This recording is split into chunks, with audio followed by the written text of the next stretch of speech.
Guys, DSLR camera purchase করতে গিয়ে এটা হবে বলে আমার সঙ্গে ভাবতেই পারিনি।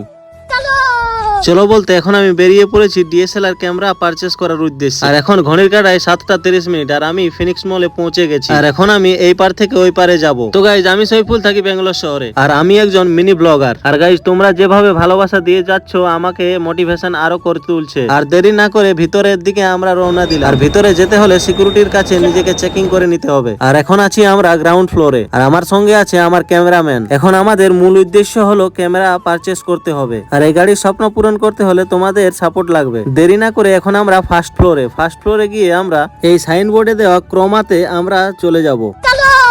হ্যাঁ, যেতে তো হবেই। তো এই লোকেশন অনুযায়ী এখন আমরা ক্রোমাতে প্রবেশ করতে চলেছি। এই ক্রোমাতে অনেক রকম ইলেকট্রিক যন্ত্রাংশ পাওয়া যায়, যেমনটা দেখতে পাচ্ছ মোবাইল থেকে এই এলইডি টিভি, আরো কতই কিছু না বা। কিন্তু গাইজ, ডিএসএলআর ক্যামেরা কিন্তু সেখানে নেই। এই যা, সেখান থেকে ফিরে আরো একটা ইলেকট্রনিক শপ রয়েছে। আর এই শপটার নাম রয়েছে ডিজিটাল। তা দেরি না করে গুটি গুটি পায়ে ডিজিটালের উদ্দেশ্যে আমরা প্রবেশ করলাম। চলো দেখা যাক এখানে কি কি পাওয়া যায়। গাইজ, যেখানেও বিভিন্ন রকমের ইলেকট্রনিক সবকিছুই পাওয়া যায়, লাইক মোবাইল থেকে শুরু করে ল্যাপটপ। এখানে রয়েছে বড় বড় জেবিএল বক্স। আরো একটা ইচ্ছা পূরণ করব বলে এখানে দেখতে পাই ডিএসএলআর ক্যামেরা রয়েছে। 3 types of camera, Nikon, Canon and Sony. অনলাইনে যেটা আমি দেখেছিলাম সেটা এখন অ্যাভেলেবেল নেই। এটা শুনেই মনটা একটু কেমন হয়ে গেল। কিন্তু সেই ব্র্যান্ডের আরো অনেক কিছুই রয়েছে, কম বেশি প্রাইসের, কম বেশি features, mirrorless with mirror, HD আর 4K, আরো কতই কিছু না। আমার সঙ্গে যে ব্যক্তিটা দেখতে পাচ্ছ সেটা হচ্ছে ডিএসএলআর ক্যামেরার সেলসম্যান। তিনি আমাকে 3 টাইপস ডিএসএলআর ক্যামেরা সম্পর্কে বলল। কিন্তু গাইস, সেই আমার গুড় পিঠেটাই চাই। ওই ক্যামেরাটা অ্যাভেলেবেল না থাকায় মুড অফ করে বেরোতে বাধ্য হলাম। এটা আমার সঙ্গে হবে বলে ভাবতেই পারিনি। দেখা যাক কবে অ্যাভেলেবেল হয়। চলো আবার একটা ব্লগে দেখা হবে। Bye bye, thank you.